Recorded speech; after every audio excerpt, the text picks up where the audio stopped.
morning, my friends. You're probably wondering, why are we standing in front of a liquor store? Are we vlogging a liquor store today? No, not exactly, but that wouldn't really be that far off because I have vlogged liquor stores before. We're actually meeting someone here. We're actually meeting a group here today. There is one last opportunity today to see the facade of Tara from Gone with the Wind, the 1939 Margaret Mitchell turned movie classic starring Clark Gable and Vivian Leigh. They're gonna show it one more time in a barn today, and then it's going to be auctioned. So when I heard about it, I contacted the guy and I asked my mom, hey, do you want to meet me in Atlanta and we'll go do this together? This is literally the last chance. And she said sure. So today we are here to say goodbye to Tara before it is sold and to see it for the first and last time, I guess. Daze with Jordan the Lion begins now. Now it actually feels like kind of an adventure. Our tour guide's a bit of a character. You guys are gonna love him. His name's Peter. He was totally cool with me vlogging and everything. He just, you know, obviously asked that I not do the entire thing, you know, all the way through. But he said, yeah, if you know, as long as you don't do the whole thing, that's totally cool. So pretty nice. Wow, the farmland this is on is just fitting for a Gone with the Wind vlog, isn't it? Sunday school members pulled out their weapons. We were all armed, you know, and it was a weird class. Wilbur Kurtz, the historian, the man who went to Hollywood and brought an Altoids box full of Georgia red clay to explain what Georgia red clay looked like to Hollywood. He says all it took for you to learn the true stories of Gone with the Wind is to ride that red earth trail from Jonesboro to Lovejoy. Well, you're here in Lovejoy at the end of the trail. And what's here? The Crawford Talmadge House, 1835. It was General Hood's headquarters. We grew up here calling it 12 Oaks. You've got in the barn, Tara from the movie set, and in the barn, Philip Fitzgerald's house, who was Margaret Mitchell's grandparents, and it was the house she called Tara. So that is the 1835 Crawford Talmadge House. Check that out. Like I said, this just sets the setting for this tour. It's just perfect. You know, every time something like this happens where they're going to have to sell something or auction something, people always comment on this channel, how come no museum stepped in? Well, he's been trying for years to find someone to be willing to take this on so they could set it up and show it to the public, and everybody will offer to take it with no guarantees of ever using it, ever putting it up anywhere. So what's the point, right? And you heard him say that they used to call this 12 Oaks. I just counted, there are 12 oaks, literally. Talmadge plantation, okay? The Talmadges got it in 1946, okay? And that was Senator Herman Talmadge. All you young folks, there was a Talmadge that was a senator. That was long ago, okay? As you go around it a little bit, you'll notice that the windows, it's 4 windows deep. That is a big old house. Compare that to the Fitzgerald house up the road. Philip Fitzgerald was the richest guy in the area, okay? He is Gerald O'Hara. You compare that to this one, Mr. Philip was richer than the Talmadges, I mean the Crawford folks, but his house was only 4 rooms total, 2 down and 2 up.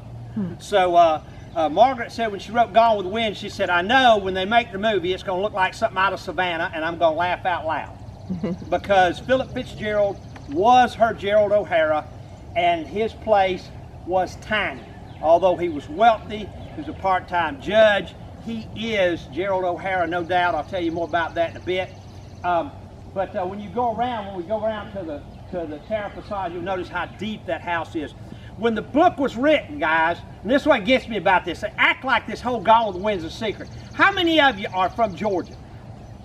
How many of you have known that Tara's been in Georgia since probably you were born, maybe? It got here in the 60s. Everybody pretty much, this has not been a secret. The gate has been up since the Olympics not because people were stealing stuff off Tara, they were stealing stuff off this old building back here where Miss Betty had the ham plant. They were stealing the metal off of it. That's the reason they put up the gate. The Fitzgerald house used to sit in that field right there. You can just drive down here and go, oh, there's Margaret Mitchell's grandparents' house, and you know Tara's over in the barn. Nobody cared. It was just here, okay? Down here and run across those stills, the Turners were cooking medicine, okay, making whiskey. Had no job. Miss Turner would show up on Saturday morning in a truck that looked like the Beverly Hillbillies with a wad of money. at the bank, right there, Heritage Bank, across from the old railroad depot, the Road to Terror Museum. And one morning they were in there talking about who was who in Gone with the Wind, and Miss Turner said, you know, we're the Slatterleys in Gone with the Wind. And the lady that used to write the checks there was Brenda Turner, and I told her about that. She said, yeah, that's my husband's family. That's the Turners. They made all the whiskey around here. And my dad taught me. That's where I first learned about whiskey, liquor stills. If they're cooking, there ain't nobody left it on the stove. You don't leave the food on the stove. My dad would say, they're here somewhere. Let's just keep going, because we had our bird dogs. We had permission. Off we went. Practically all the incidences in Gone with the Wind are true. In another letter, she said, Prissy is a real person. When I started the tours, I was writing a book on the Battle of Jonesboro, stumbled into these stories. My mother was at the premiere. I heard, like everybody else, Margaret Mitchell ate a barbecue sandwich, woke up in the middle of the night and wrote Gone with the Wind. Big deal. I had no idea that they were based on real stories. When I heard that, read that, by the way, that's in a book called Letters from Margaret Mitchell. You collector folks, you can get that book for almost nothing, but it's got some great stuff in it. And in that book, 1936, a letter, she says practically all the instances true. In fact, it was from the University of Georgia. The archivist, don't even make a face at me, you ignorant Georgia person. Let me tell you something. The only reason why Texas is around is because of the fact that special needs a school too. Yeah, the North Avenue Trade School. That's it. Well, Harwell was his name. He was archivist for the University of Georgia, and they had all those letters. And he took those letters at the archives and set them up. So it was the University of Georgia. I met Miss Prissy and got her autograph. Huh? I met Miss Prissy and got her autograph. Prissy was based on a real slave. I documented her, named Prissy. Margaret writes a book. I need to give y'all kind of some of y'all from out of town, historical perspective. Straight ahead, that's Atlanta. I wrote the history for Underground Atlanta. I've done a lot of crazy stuff over the years. They asked me to write the history for Underground Atlanta. That place was known as Marthasville, for Martha Lumpkin, the governor's daughter, okay? When they laid out the tracks, they put in 5 train tracks going to 5 different train depots. It was all going to merge there. You know, Decatur, Georgia had the opportunity to get the trains, and they said no. Nobody wants those nasty things. There's a little white trash, wide spot in the road called Marthasville. They'll take it. They got nothing going for them. They put the trains in. They changed the name to Terminus. That's like having a house in a subdivision called cul-de-sac. Someone wrote, it will never be anything more than an eating house at the end of a railroad spur. Someone else wrote, one day it could become the gateway to the South. When the war started in 1861, a report up north was, if you die and go to heaven or hell, you got to go through Atlanta on the way. Go to Oakland Cemetery, where Margaret Mitchell's buried, where a lot of them are buried, okay? That's also where General John Bell Hood, the commander of our Southern Army, our glorious General Hood, this would be a beautiful day for him, because he took laudanum and whiskey for the pain, because he had one arm that hung limp by his side, had a leg made out of cork, had an extra spare tire leg on his horse. The leg was made in France, so he had an extra one. And so every day is a sunshiny day to Hood, because laudanum is opium, okay? Well, his command post during the Battle of Atlanta, July 22nd, is up there in what's now Oakland Cemetery, one of the houses that's set in that area. Wow. This is John Bell Hood's headquarters. There is not another. I had the state out here to look at Tara. I brought them right here first and showed them this so I could watch those state people that are so arrogant sucking air. Oh my God, I said, no, there's not another place where you can say the Confederate general commanding the Southern Army in Atlanta sat on that front porch. By the way, the Crawford ladies, they got tired of all this war mess in 1865 in January. They took down their draperies and made new dresses out of it. That's where that story comes from, right here. The Crawford women had filled the columns full of grain. Afraid the Yankees were going to get it. A few years ago, the Talmadge family restored that house, put in new piers underneath and all this stuff. They stripped the house of all the paint. If you've never seen a 2-story 1835 house naked, basically, that was what it was bizarre. All the paint, they had to take the heat guns and all that kind of, they rebuilt it. But when they did, one of those columns was rotted at the bottom. That sweet feed had fermented and eaten the bottom out of the column. But that just kind of gives you a little heads up. Atlanta, Battle of Atlanta, Battle of Jonesboro, Battle of Lovejoy Station, all of that as you come down, okay? Abraham Lincoln is President of the United States in 1864. Forget all this stuff that you hear about today, oh, we're all gonna die, and I don't care who's president, blah, blah, blah. Our founding fathers are the greatest generation. They figured out how to keep these people from screwing it up, okay? That's what they did. Abraham Lincoln is president of the dysfunctional country. There's over 500,000 Americans dead at this point. The Irish have rioted in the streets of New York and burned a black orphanage to the ground. All the states are broken up. I was in charge at Stone Mountain Park of this program, and they said, Peter, go out there and meet the media. They want to interview somebody about Mississippi's flag, and they were looking for a guy with a tattoo on his arm. I said, oh God, no. And I go out there and they said, what do you think about Mississippi's flag? I said, why do you think I care? Well, you're wearing a Southern uniform. I said, you need to understand the country at that point. Down south, Georgia and Alabama and Tennessee, we hung together. Nobody lived in Florida. South Carolina and North Carolina, they coupled up, and you know a general from South Carolina said Carolina is different from all the rest. Said it's too small to be its own country and too large to be an insane asylum. That is a quote. General Little Mac McClellan. Always had his picture made with his hand in his coat like Napoleon.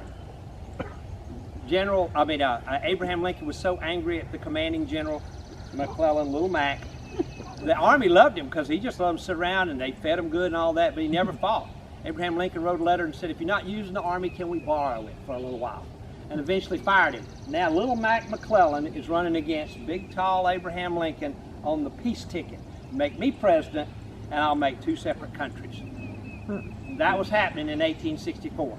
So Grant and General Sherman, they decide Grant will stay up in Virginia after Bobby Lee, and where's Sherman gonna come? Right out of Chattanooga on a tourism run, right down 75, Dug Gap, Buzzard's Roost, Tunnel Hill. They fight the Battle of Atlanta, July 22nd. The biggest one being the last of August, 31st and September 1st. They fight a two-day battle in Jonesboro. Why Jonesboro? It's the last railroad track into town. The Yankees come around and cut all the tracks. East Point, College Park, Palmetto, Union City, Jonesboro. They fight a running gun battle in Jonesboro. They're driven out of town. The Yankees end up down here in Lovejoy. They fight their way back to Atlanta. Get back to Atlanta, and General Judson Kilpatrick says, I've destroyed all the tracks.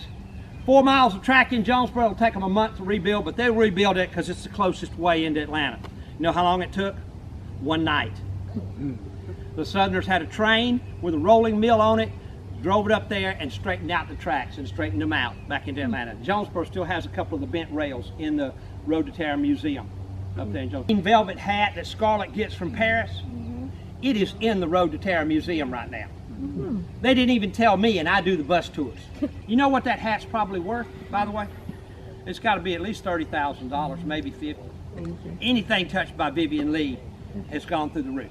So just imagine when you get over here and see that front window from the Tarleton twins, what it would be worth probably. Hood's leaving Atlanta.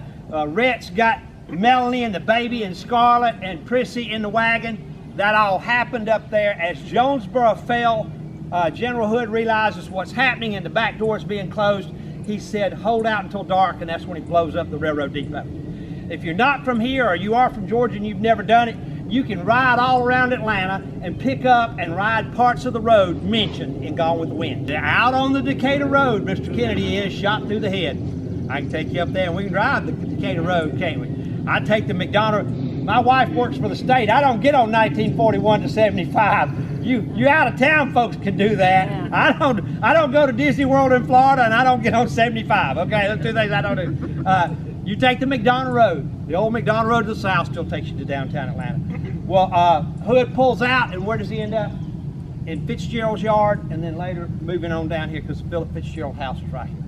Okay, so that gives you a little idea of what goes on. 12 days later, the Times of London, and I have a copy of it, gave a copy to the depot, they report Atlanta has fallen because of a little battle in a little town called Jonesboro. And they said as far as battles go, Jonesboro is merely a skirmish compared to the great battles of the war, Antietam, Shiloh, Gettysburg. But they said it's been more decisive than all the fighting going on anywhere, including at that moment Grant's campaign, which is Petersburg. Chickamauga in 1863 and Jonesboro in 1864. And the question is, why would Margaret Mitchell write Gone with the Wind? She's like a survivor on the Titanic. What do you think she's going to write about when she writes a book? That's it. They birthed a baby, basically. She and John Marsh had their baby, which was that book. And they wrote the stories that are true. Selznick bought the rights, and then he wanted Margaret and Margaret's friend Wilbur. She wrote to Selznick and said, you need to hire my friend Wilbur. Because not only can he tell you where they fought, he can tell you where they made the coffee the day before. They were all around here, and I have a picture of them. The Nash Farm thing that they all pitched a stink about, it wasn't really a battle. I love that. The commissioner said it's not really a battle, and some of my friends showed up with reports from the federal government at the time of the Civil War. In fact, they even had a piece of paper where the Nashes asked for not reparations, restitution because of the damage, and you had to get neighbors to sign. You ought to see the piece of paper. Nash files it, the neighbors, the Crawfords, the neighbors, the Fitzgeralds, the Hastings plantation. They are all, every name of all these who's who around here are signed on that document. But right across the street from Nash Farms is a little building.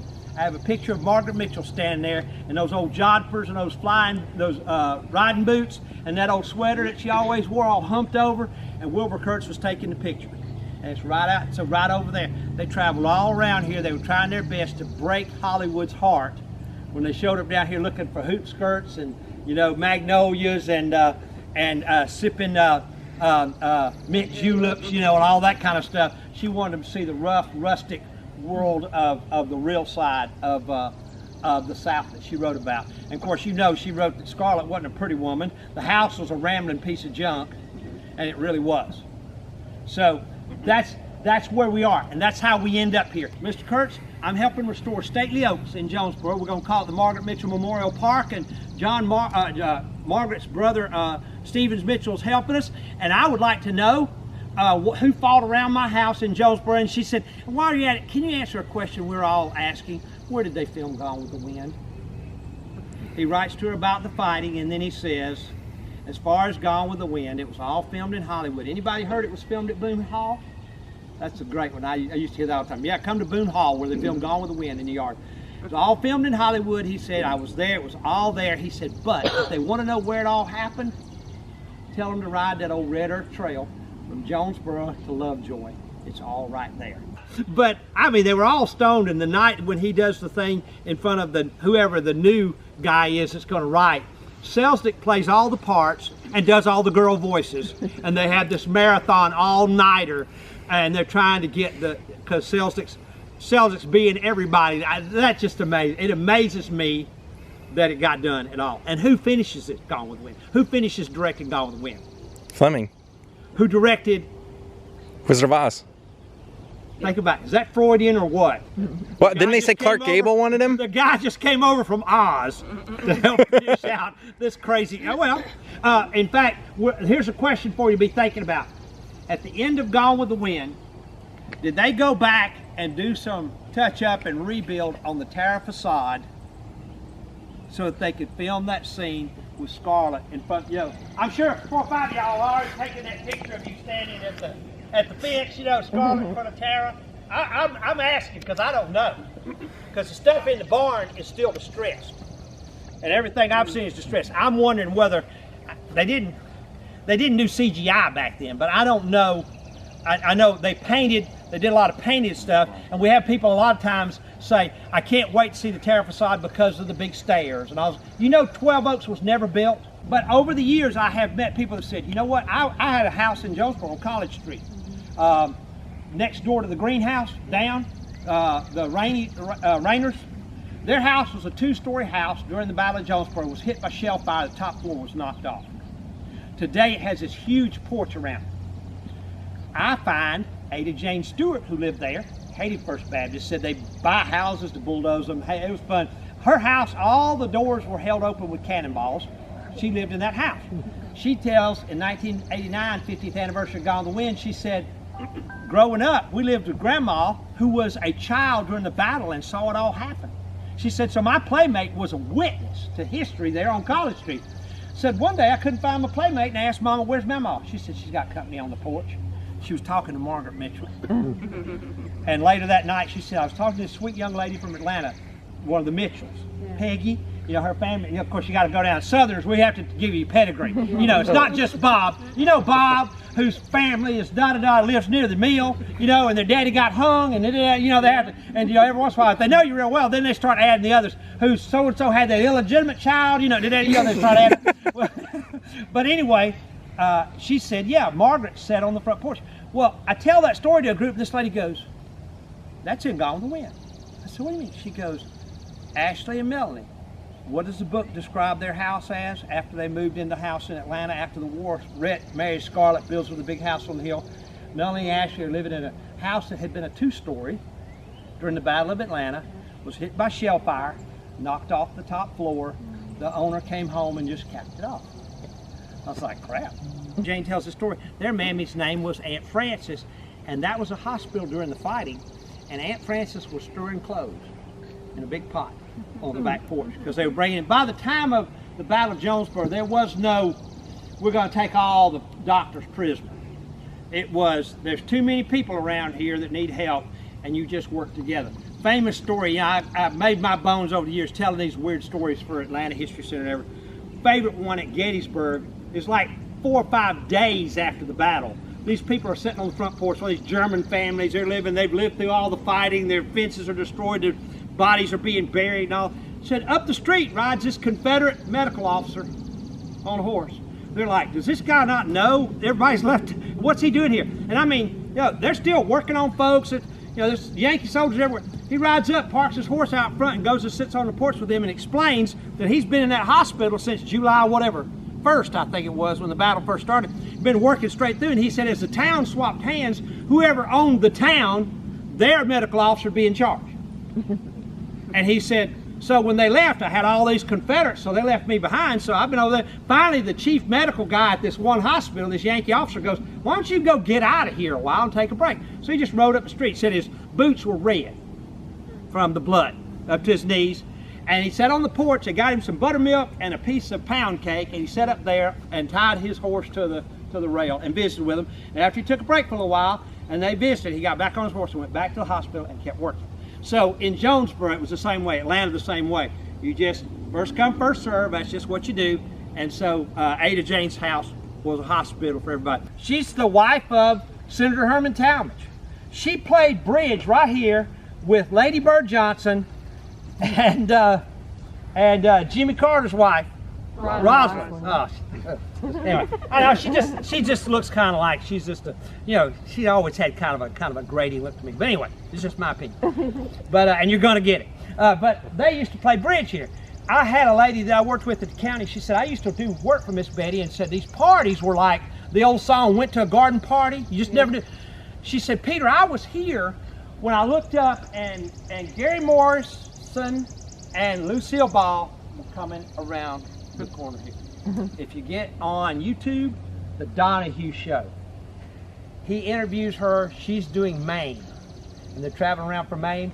He said, where are you going from here? From Philadelphia? You going to? She said, well, we headed to New York, and then we're going to Lovejoy, Georgia. She says this, for a fox hunt. She said, that's the way they say it down there with Miss Betty. Said a fox hunt. Well, there's a picture of her leaning against the front post up there in that Mame outfit. The tux with the top hat. And if you remember later, Lucy had another show after the original Lucy and Daisy deal where they do a cartoon character of her, and she's in that. That's that outfit. And there's a picture inside the house of her leaning against that front column up there in that outfit. So this was a wild place as far as stuff. And Miss Betty, hearing about Tara, thought this will be great. I'll do it here, or I'll get it into a museum. She was always interested in you know, continue that old South stuff, and tell it. She had a Billy Goat here, Uncle Billy Sherman. You know, believe it or not, they're going to shut down a good portion of the Road to Tara Museum in Jonesboro because we need to have some more stuff about Smokey and the Bandit and the movies we hope to make. Nowadays, guys, they didn't film Gone with the Wind here. They filmed it all in Hollywood. But today, they make movies in Georgia, but they don't go to one spot and stand right here for 6 months and film. They were at Herman Talmadge's little biscuit shop. They shot Spider-Man there and tried to make it look like the whole building had burned down. They were there for a week. They made a lot of money and they left, okay? Miss Betty was in Murder in Coweta County. Oh, I love that. That was a good movie. And she was the desk clerk. But you know what's funny? She wrote about it in one of those books. She said, the best part was, I'm thinking, you're a freaking Politico, you're a millionaire. She got paid scale. She got paid, I think it was like 1980, 79, 80. Something like that. But she was like, I got paid. She got SAG and after credit. She's IMDb. And she got paid scale because she played the desk clerk in Murder in Coweta County. It's in the barn because it was hit by a tornado. Miss Betty, they were going to bulldoze the Fitzgerald house, and she said, you can't bulldoze the Fitzgerald house. That's part of Gone with the Wind connections and all that. She had Bishop Brothers moving. They've moved houses for Atlanta History Center, everybody for free. So they came over and moved, brought it over here. When the tornado hit Atlanta Motor Speedway and took out like turn number 3 or something, it wiped out the racetrack. It barely knocked the roof off the building. And I was like, man, was it like some kind of divine thing? No, it was the way it was built. I was checking with them one day and asking about the building, and I saw these beams, hand-hewn beams, and they were probably, well, from here to the truck, they were long, and I'm like, those are sills underneath the house? And the guys go, you need to talk to Shorty. You know, every old farm has a guy named Shorty. He's 500 years old. He lives in a hollow tree somewhere, about this tall. No offense, you taller than him. Shorty's about like this. He's just shrinking into the ground. And I said, Shorty, I said, did you? He said, yeah. So they asked me to take that. He said, I have the bag for all the wooden pegs, mortise and tenon. He said, those long beams right there you're looking at, they went vertical. So the building wasn't built like today's 2-story where you build one floor and add the second floor. The corners, and I've since talked to some folks that are architectural historians, they said, oh yeah, we've seen that before. Vertical 2-story posts, so the house is tied together like Lincoln logs. And so they thought it best to put it in the barn, so they took it down. My plan, if we had been able to get this into a big building somewhere, was to, the windows and doors and side porches, you can't build that back into Tara. Those pieces are artifacts. Those are historical pieces. You could build, go home and build the Tara facade. I bet you could do it for $100,000. It ain't got any plumbing in it. Doesn't have a second floor. But I was going to take part of the Fitzgerald house and put it up so you could see how small it was and see some of the beams. That would be good. But I had some people tell me, you have sold your soul. And one day, I'm like, and I keep saying, I don't own the thing. This one lady said, Peter, you've done a great job, and God bless you as you move forward. And whatever you choose to do with Tara. And I wrote her back, I said, choose, I don't own it. These people were screaming at me about it. They're doing this for financial reasons, and you know, the debate is whether or not selling it all in one piece is going to end up in an institution somewhere. But Miss Betty offered the whole thing to the Margaret Mitchell House a long time ago, and they said no. The Tara facade and the Fitzgerald house, at one point they were going to put it under glass like a squab over there in downtown Atlanta, next to the Margaret Mitchell house. So I'm just saying, there've been all kinds of chances. Anybody here from Coweta County, y'all blew it over there, had supposedly $40 million. Miss Betty had to go repossess it. Went over there with her big old cattle truck. You know, that's what she hauled it out of North Georgia with, was a cattle truck. She went over there and repossessed it. They gave her $40,000 up front, had nothing else. They claimed they had $40 million. Outbid Clayton County to build a museum here in town. We went over there, we're going to build it, paid her that money, never paid any more. Miss Betty went and got it. So, you didn't mess with her, she repossessed the rascal. Stuff from Hollywood was Julian Foster, okay? Julian Foster goes to Hollywood, wants to be in a movie, and I imagine that's where he met Desi and Lucille. They owned the back lot at that point. The thing was sitting there, it was in the way. Get on YouTube, you got followers listening? Let me look right here. Listen to me, you young people. Yeah, listen to that old guy. Get on YouTube, look up The Texan with Rory Calhoun, okay? Every episode he rides up and they would change sign. One day it would say sheriff, one day it would say like saloon. It's the old backlot. And from here to maybe the truck over there, Tara is sitting there at the end of the dirt road. Well, at some point somebody went, oh God, there's Tara. You can see that's Tara. So, brilliant idea. Let's build a stockade fence in front of it. What do you think that did? It was like, what's that house got to, oh my God, they built a stockade fence. You notice it then. But so you can get on YouTube and watch those. Well, that's where it's at. Nobody used it for anything. It was used for a couple of side shots, and supposedly another movie might have been filmed in part of it, and I don't know. But basically, it was sitting there. I talked to David O'Selznick's son, Daniel. He was born in 1939. He told some folks, they would say, why didn't your daddy save it? He said he was paying rent on it. It was just a piece of equipment. It was just stuff. You know, it was a business. And he moved on. And so one day they decided we need to get rid of it because they needed to build, say it with me, Stalag 17. Because Desilu was getting into television big time. And they needed to build Stalag 17. So Julian Foster got it, brings it to Georgia. Welcome home Tara at the state capitol, had all that stuff. It's on my website. And then they sold stock. They were part of Troutman and that bunch in Atlanta. These are big time high class attorneys. All of their people, they were ready to go. And then it died. And I talked to the nephew and I said, what happened? He said, the Mitchell estate wanted 51%. Now if you're filming that, disclaimer, we're all gonna be killed by the Mitchell estate. They're coming here to kill us. I'm just telling you what I was told. Do I know? I don't know. But I know the Mitchell estate showed up when I started doing tours in Jonesboro. There was no, I predate the Margaret Mitchell house, the road to Tara. I predate the Marietta thing. Go up to Marietta, think they built it in 1900. No, they didn't. I remember, okay? The person that runs it used to work for the Margaret Mitchell house. So we predate it. The Mitchell estate's still out there. They're checking on stuff. You know, they went after the wind done gone and all those kind of things. So when they did that, this mover and shaker said, look, your sister wrote the book and sold it to Hollywood. Hollywood made a movie, Who Are You? And they shut it all down, gave all the investors their money back. Nobody lost a dime, and he took the stuff and parked it in a barn in North Georgia. Well, how much of Tara was rebuilt? I said, it doesn't look like much. They had to have all this stuff milled to rebuild. But it really, I mean, it's stripped, and so you can see Franklin Garrett standing in front of it at the Atlanta History Center before they painted it. And by the way, when they painted it, they left a section of it original to prove provenance, okay? But this is part of the, oh, I feel like Scarlett. I'll think about it tomorrow. If somebody says, I'll think about it tomorrow, you're gone, you vanished. But that's the, I believe, and this is once again, I've had people from Hollywood and all over go, your guess is as good as mine. They don't know anything about this stuff because those people aren't alive anymore that worked on this stuff. I believe the reason anything survives is because it's sat on the back lot for 20 years and basically mummified in California sun. Mm-hmm. Yeah. You think about it. I've never been to California. Oh, yeah, I have. I've been to Monterey, but I've never been to Hollywood. Never been to Hollywood. I have no dreams. Marks on it? Is That is Tom Jones, Tommytronics, when they inventoried all the stuff here in the barn. And what was good was, my wife is an educator. She has a degree in accounting. She's a hilarious person. We've been laughing all morning about it. She's laying in bed and I'm going, you did contact the governor, you know, because it's the last two. You did contact the governor. She, oh yeah. And I said, are we still doing the scavenger hunt? And she's like, oh yeah, I've got pieces of Tara scattered all over the grounds, and that's going to be fun. Y'all are going to have to go find them all. Yeah, we're just playing. So she's lots of fun, but she's analytical.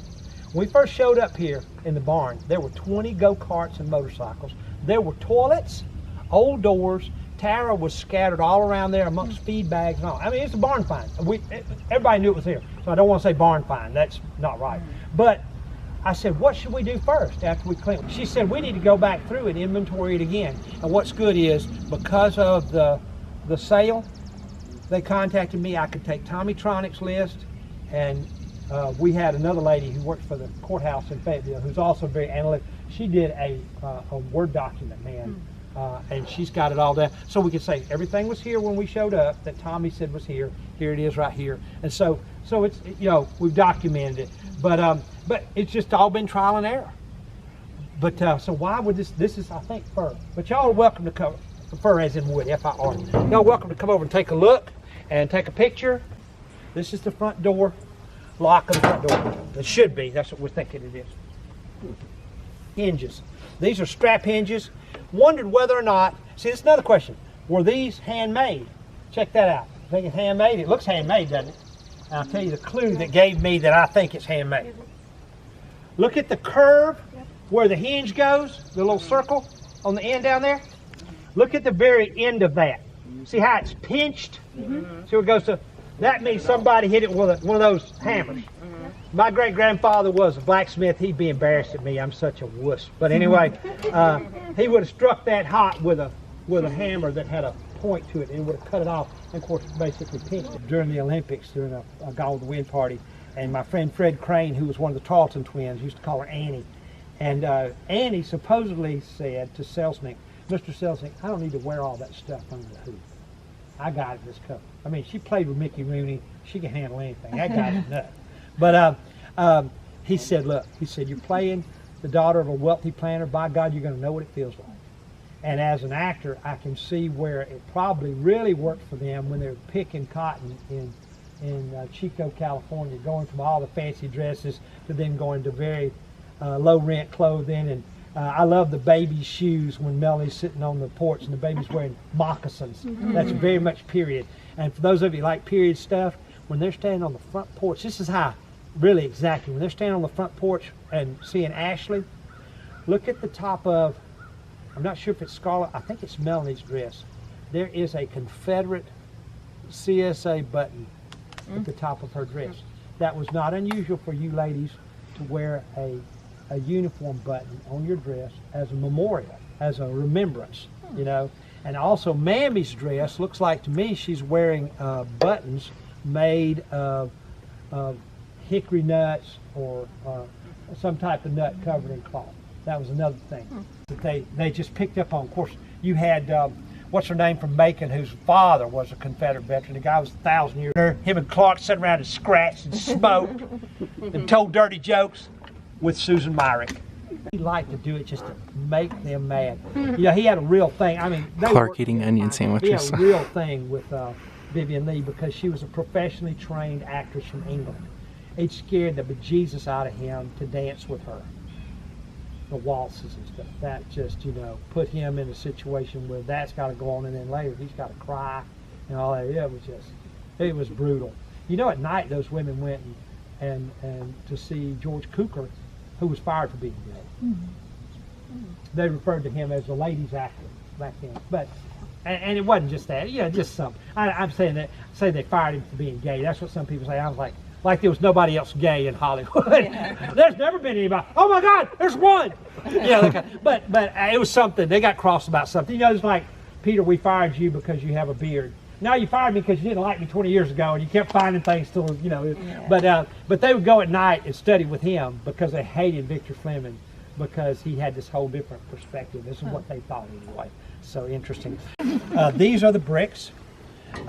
Once you see them, you'll understand how touches all this stuff is. There's not but a couple of them that still remain. I probably have the largest section of brick. The other brick is in Miss Betty's file. Let me hold them so you can see. It looks like horsehair in one and straw in another. That looks like horsehair to me. That looks like straw. And there's no way to keep these things from crumbling apart. It's kind of like me. I'm eventually going to crumble, and these will crumble. See the line on the back? That's probably from wire. Okay? I know, it's so sad, Peter. I love it when people go, you know, it's just a piece of stuff. We're going to go over to the side over here. Anybody have any trouble walking a little way? All right, we're walking out to Terra now. We're going to go out to the barn to see the actual facade.